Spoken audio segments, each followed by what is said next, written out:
أعوذ بالله من الشيطان الرجيم. إلا تنصروه فقد نصره الله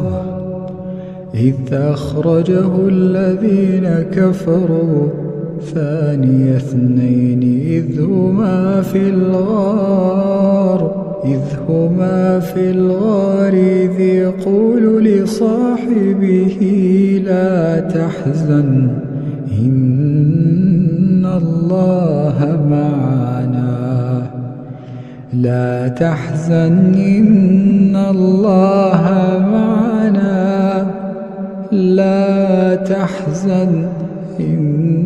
الله معنا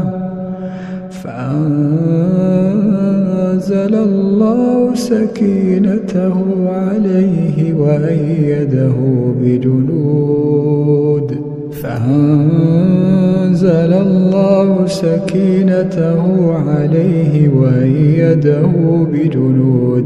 لم تروها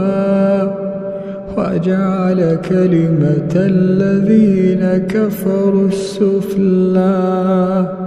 وكلمة الله هي العليا والله